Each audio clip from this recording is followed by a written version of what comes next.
வந்து பிரியாணி வந்து செஞ்சோம். அப்பா வந்து எல்லாம் பண்ணி வச்சிட்டாரு பாருங்கள். அது வந்து கடைசி சிக்கன்லாம் வெந்து அதுக்கு அப்போ ஒரு சிக்கன் எடுத்துக்காங்கப்பா.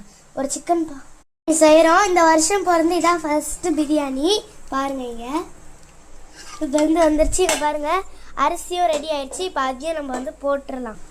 உப்பு காரெல்லாம் பார்த்தாச்சு ஃப்ரெண்ட்ஸ், வந்து கரெக்டாக இருக்குது. இப்போ வந்து இந்த அரிசியை வந்து நம்ம போட்டுடலாம். உதிரி பூ மாதிரி இருக்க அரிசி எடுத்து நம்ம இப்போ வந்து கொட்டை போகிறீங்க பாருங்கள். கொட்டியாச்சு. கொட்டை போகுது பாருங்க. பார்த்தீங்களா எல்லாம் எப்படி இருக்கு பாருங்கள். இங்கே பாருங்கள் கொட்டிகிட்டே இருப்போம் பார்த்தீங்களா. அது ரொம்ப கரெக்டாக இருக்குது. இங்கே பாருங்க உதிரி பூ மாதிரி ஆயிடும் அரிசி பார்த்தீங்களா. அப்பா சொல்கிறத கேளுங்க. ஒன்றும் இல்லை, வடி பிரியாணியில் போட்டு கிளறக்கூடாது. அப்படியே ஃபுல்லாக சென்டரில் கொட்டினோமா அப்படியே பாருங்க தெரியுதா, புகை வருதா. இப்போ ஸ்லிம்மில் வச்சிடலாம். ஓகேவா, அவ்வளோதான். ஒரு 1/2 hour ஆகட்டும். தைரியமாக இருக்கலாம் 1/2 hour. இப்போ எடுத்து பார்க்கலாம்.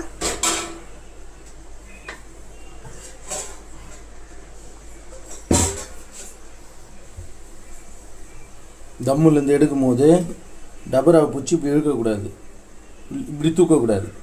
மேல் பக்கம் பார்த்த மாதிரி தூக்குனா, இப்படி தூக்கணும்னா கையில் அனல் அடிச்சிடும். ஓகே, அதனால் போட்டு லைட்டாக அப்படி இழுக்கணும்.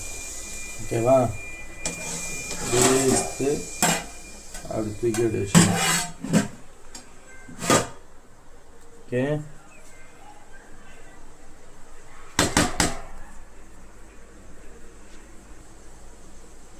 சொல்லு.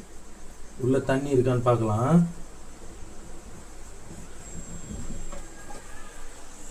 இங்கே பாரு, பேசுறதுக்கு கூட இல்லை, மேடம் பூந்து விளையாடுறாங்க. சார் எப்படி இருக்கு? சூப்பராக இருக்கு. ரொம்ப நாளுக்கு அப்புறம் ஒன்றும் சாப்பிடல. சாப்பிடு.